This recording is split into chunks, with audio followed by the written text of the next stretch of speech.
How do I keep my brain happy and healthy? How do I keep my brain function well optimized?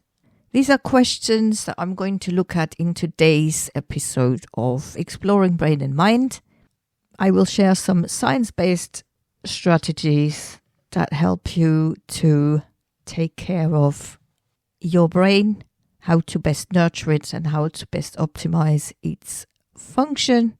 And let me just add a little disclaimer again, because it's brain health in this, and I just want to make sure that you know that I'm not a medical practitioner or I don't do any kind of medical diagnostics.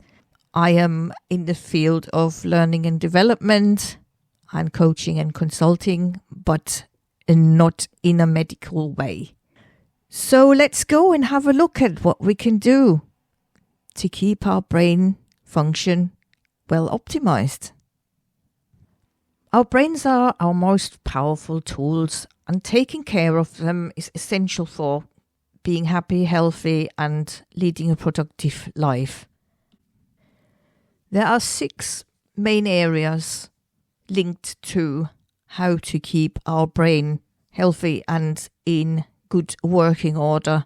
But there's 3 other areas as well that I'm going to include, which are maybe less known, but just evenly important in a way, as they can have an effect as well on our brain health. Let's start by exploring those different areas with the area of sleep. Sleep is crucial for memory consolidation, as in moving short-term memory into long-term storage. Then it's important for clearing out toxins that have accumulated during the day, such as beta amyloid. And sleep is important for regulating mood and cognitive function. A lack of sleep can lead to impaired focus, memory problems, and an increased risk of cognitive decline. Sleep is there to repair and rejuvenate brain function. It's like recharging the batteries. What is helpful is to establish a good bedtime routine, like a consistent sleep schedule, go to bed and get up around about the same time every day, even on weekends.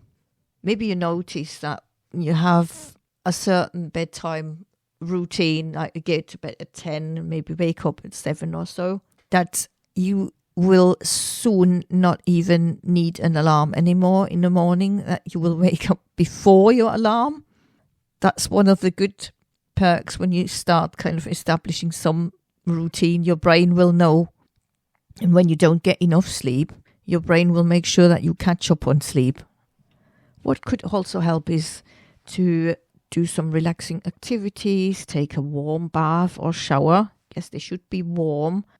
To read a book or to listen to calming music, or maybe you practice some gentle stretching. Important is a digital detox. Avoid screen time right before going to sleep. General recommendation is that stop all the digital stuff at least an hour before you go to bed to reduce the blue light influence that can interfere with melatonin production. Then optimize your sleep environment. Having a good mattress.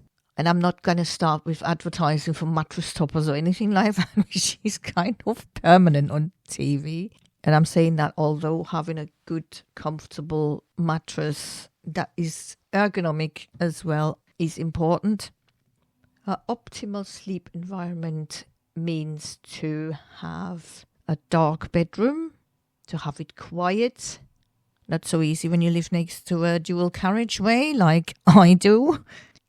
To have a cool temperature in the bedroom, like about 15 to 19 Celsius or 60 to 67 Fahrenheit if you're listening from a country that uses Fahrenheit. Use blackout curtains, earplugs if necessary, or a white noise machine if needed. Last thing is to avoid stimulants, limit caffeine and alcohol intake in the evening. it could hinder your ability to fall asleep quickly. And rein in your thoughts as well. If your thoughts are going crazy, sometimes, especially if you have a stressful situation in life, your thoughts might go crazy and might keep you from getting to sleep. Maybe some breathing exercises may help you to calm your mind down. When you sleep, it's important that you get both stages of light sleep and deep sleep, like the REM sleep, which is important for brain repair and recharge.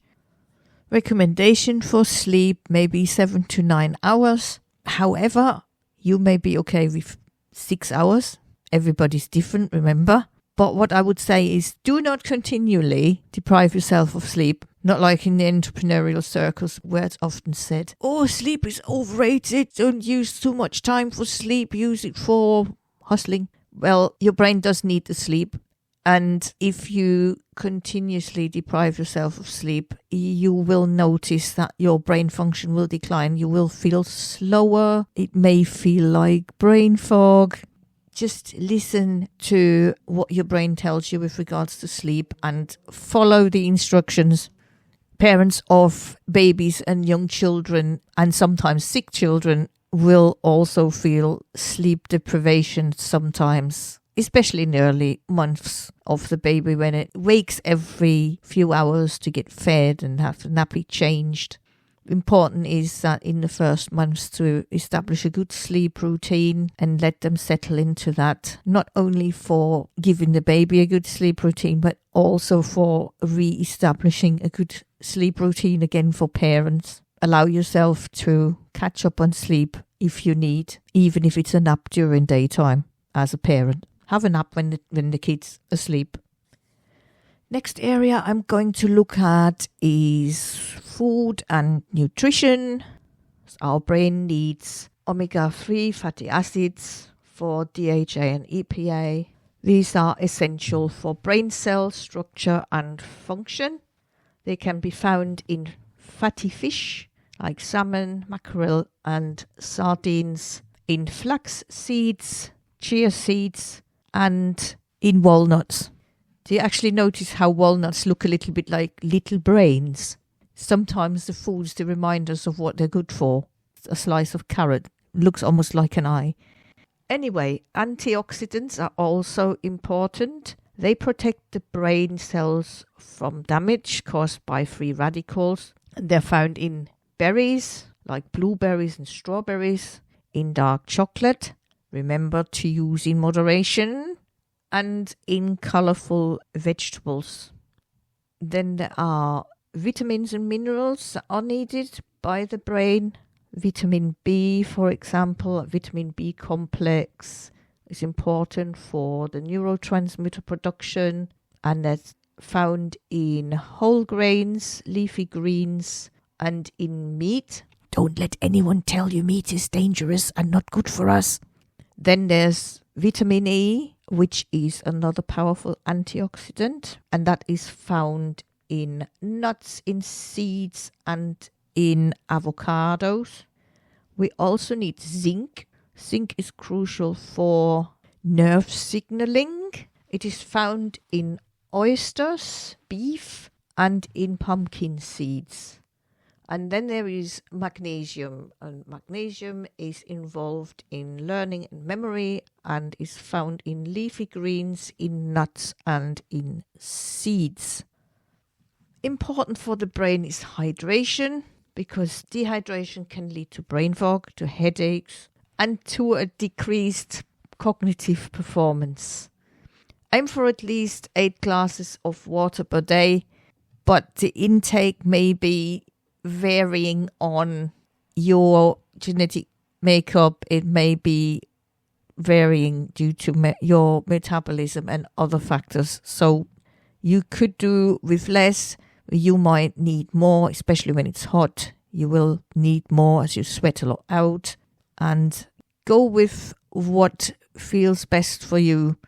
I'm sure your kidneys will also tell you in a certain way that you may have to drink more.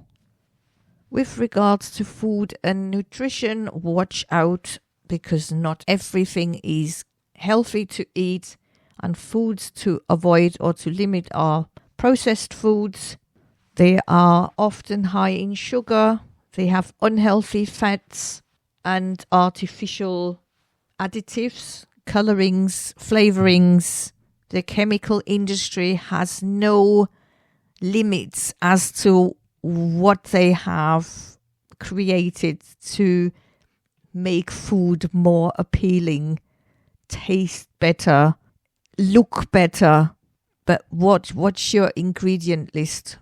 If it doesn't sound like anything you find in nature, then it might not be healthy to eat. Excessive sugar intake can lead to inflammation and insulin resistance, both of which are linked to cognitive decline. Then there's the trans fats found in some processed foods and fried foods. These fats can impair brain function. Then there is often excessive alcohol consumption. Moderate alcohol consumption may have limited benefits, but excessive intake can damage brain cells, especially the dendrites, and impair cognitive function. The next area to energize your brain is movement and exercise. The benefits of that are that physical activity increases blood flow to the brain.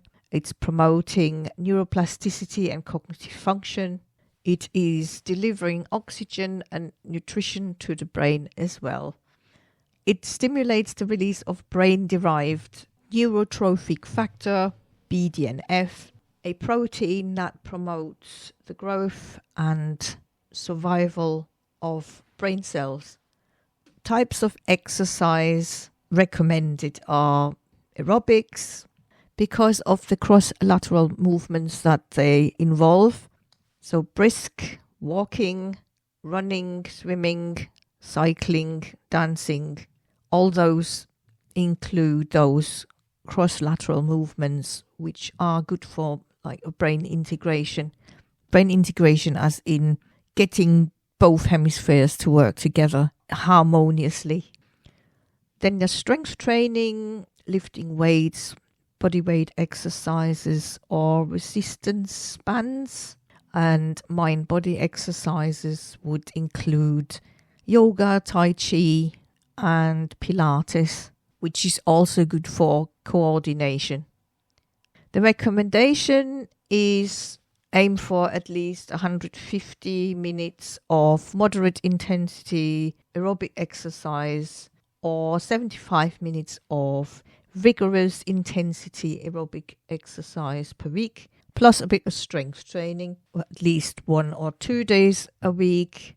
Even short bursts of activity throughout the day could be beneficial as well. Best thing is to go for at least half an hour walk every day out in nature. Being out in nature is very beneficial in general, not just for physical health, but for mental health. And with regards to doing exercise and strength exercise, there is also nowadays the option to do this kind of thing at home. There are videos online that help you, or there's a lot of apps as well that help you with ideas for what kind of exercises to do. Of course, it is beneficial to work with a fitness coach, especially if you're starting out with exercising. If you want to exercise in a more structured way and want to learn what's involved with different exercises and how they can benefit you. If you want that, a fitness coach is really helpful. But you don't have to have a fitness coach, and you can choose to either do it at home, do it out in nature, or do it at a gym. But at least doing something is key, and doing something is important. The next area we focus on is brain fitness, as in training your brain, stimulating your brain to do new things, to learn new things, to keep it active.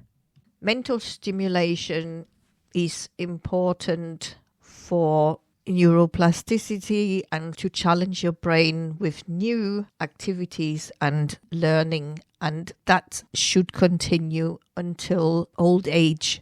Otherwise, you will end up with cognitive decline if you don't keep your brain active. Some specific brain training activities could be puzzles like crossword puzzles, Sudoku, jigsaw puzzles. All those activities you can do both online, as in apps on computers and phones, but even better is doing them with handwriting, and the jigsaw puzzles, having the pieces lying in front of you and putting them together. That also helps with motor function. There is brain training apps on mobiles and computers. Some of them are Lumosity, Elevate and Peak. I can confirm that all three of them are really, really good for brain training because they have different sections of activities, some problem solving, language, some for more maths related tasks. There's a wide variety of different activities on those. So they are Lumosity, Elevate and Peak. Then there's learning a new language. Learning a new language challenges your brain in multiple ways and it improves memory and cognitive flexibility. It can help you as well for when you're going abroad and you can communicate a bit in the new language that you may need in that country. It is also something very useful. Learning a musical instrument enhances coordination, memory and cognitive function. Another good thing to do, and it's fun as well. You just need to be patient with regards to progress, but the more you do it, the better you will get. And mental rehearsal might be a part of that as well. Imagine yourself playing certain songs on the relevant instrument you want to learn. Reading and writing stimulates different areas in your brain and it improves cognitive skills.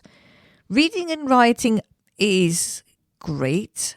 Reading both books, magazines, anything like that, you can have in old-fashioned formats, as in paper, and then you've got them in electronic ways on reading devices like the Kindle, or you can load Kindle apps on your phone, even on your computer. You don't need to have a Kindle device. With regards to writing, if you're not writing a book, if you're just doing journaling and things, use handwriting because that is much, much better for your brain with regards to stimulation. It might be better for keeping the information in your memory rather than typing it out on the computer. Handwriting is better, and that's more and more coming out in different studies as well. Another one is practicing mindfulness and meditation, which improves focus, attention, and emotional regulation.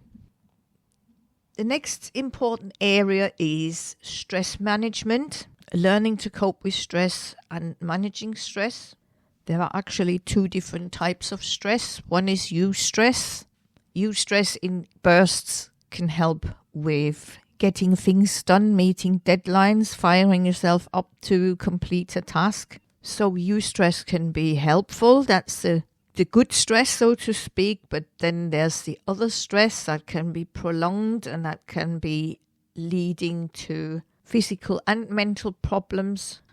Chronic stress can negatively affect brain health and cognitive function. It can lead to elevated levels of cortisol, the primary stress hormone, that can damage the hippocampus, which is the brain region that is crucial for memory.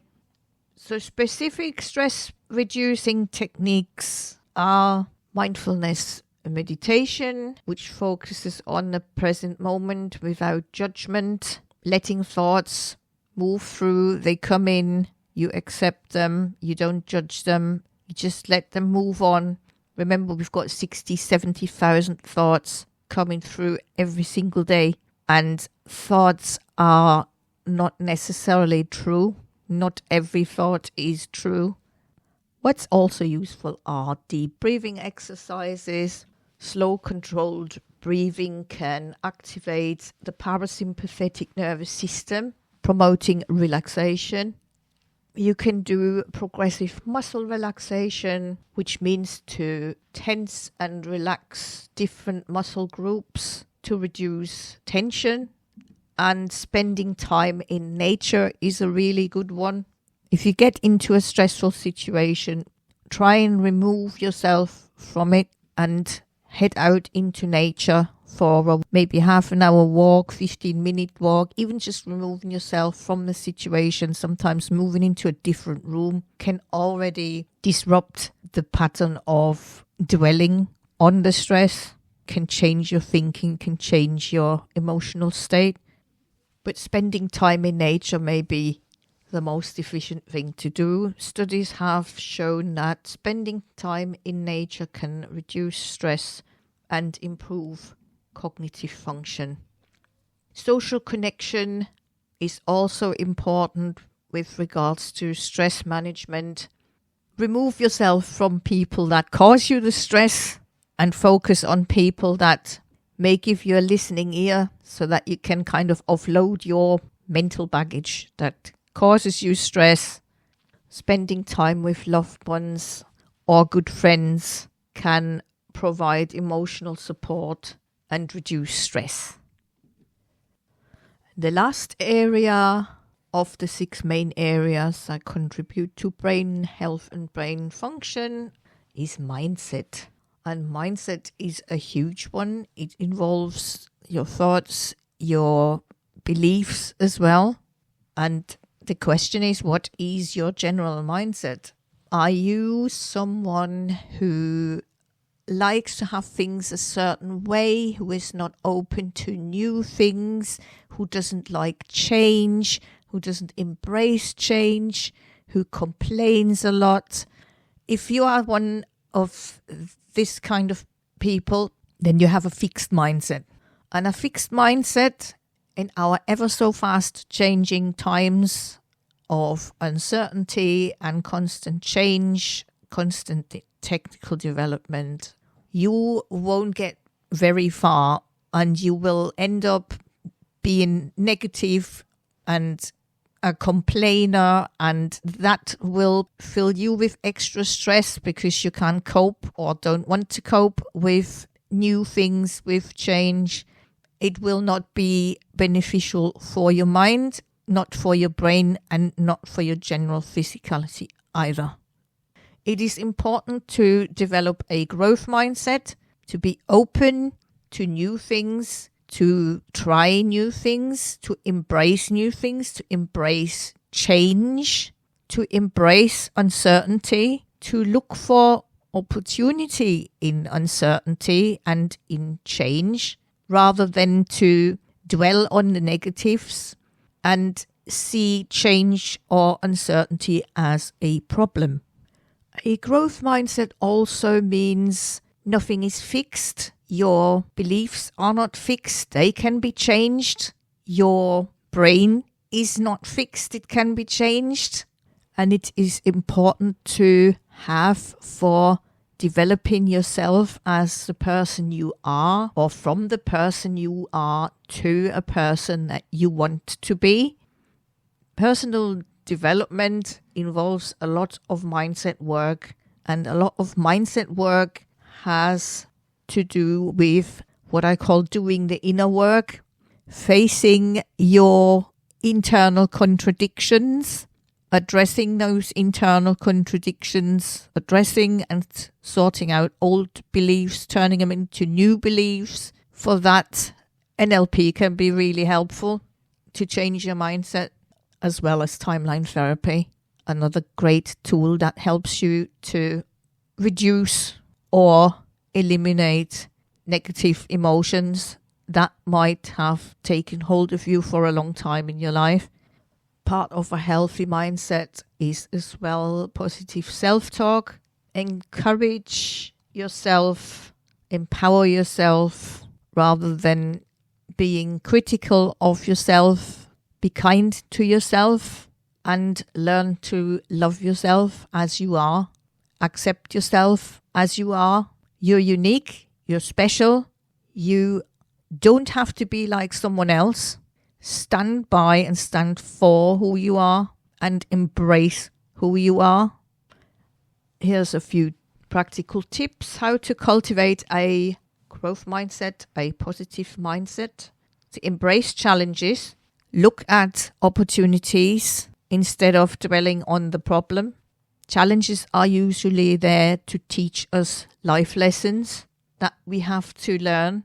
If we don't learn them, the challenge might repeat maybe in different ways, but it may repeat as many times until we learned the life lesson that was linked to the challenges. Another thing is to view failures as opportunities for learning, which actually links to what I've just said. Focus also on effort and on progress, and celebrate progress. Even the smallest steps count towards a big goal, and learn from the success of others. Seek out people who can mentor you with regards to mindset. Seek out people that you can be accountable to, that are supportive on your journey to a healthier mindset, a better life, or to success in general. Maybe success in work as well, or success as a business owner. So this concludes the 6 main areas involved in brain health and brain function, and the 3 lesser known areas are next, starting with laughter. Laughter is the best medicine for the brain. Laughter reduces stress hormones. It increases endorphins. Endorphins are natural mood boosters, and it improves blood flow and enhances cognitive function. So what you can do is to watch a funny movie on TV or a comedy show of a comedian that you like. Spend time with people who make you laugh. Find humor in everyday situations. There's always plenty you can have a giggle at. Spend time with friends and family who have a good sense of humor. Or join a laughter yoga class. I never even knew that they existed.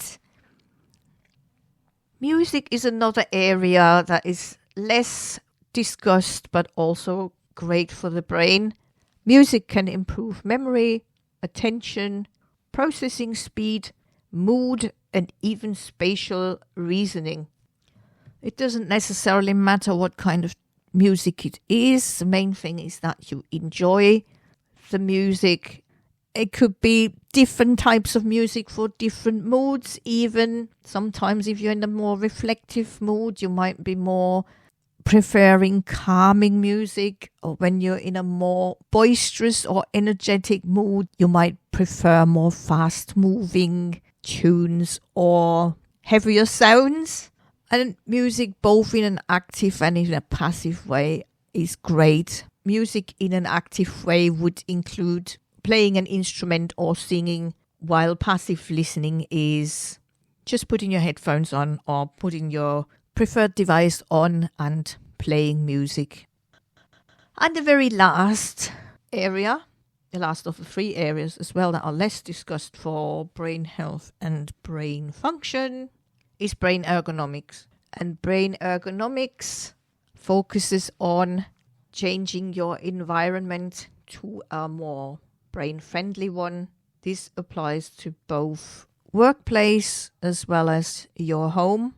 And there are some specific ergonomic recommendations, like the workstation setup, proper chair height and back support, the placement of your monitor at eye levels, and where you place your keyboard and mouse to minimize stress and strain on your tendons in your hand. Important to remember is take regular breaks to stretch, to move around, and to give your eyes a break from the constant exposure to computers or mobile phones or tablets, whatever the device is. Then there's environmental factors to put into consideration, which is lighting. Natural light is ideal, but if not available, use full spectrum lighting. Watch your noise levels. Minimize distractions with noise cancelling headphones or a quiet environment. And there's the air quality as well to watch out for. Ensure that there's good ventilation and a good air quality in your rooms. Temperature could be important as well. You don't want to be frozen at your workplace. You don't want to be hot either. This brings us to the end of the episode. Thank you for listening. As always, if you liked the episode, share it with others. And remember to follow Exploring Brain and Mind on Apple, on Spotify, and all other podcast outlets. And I will be back soon with another episode.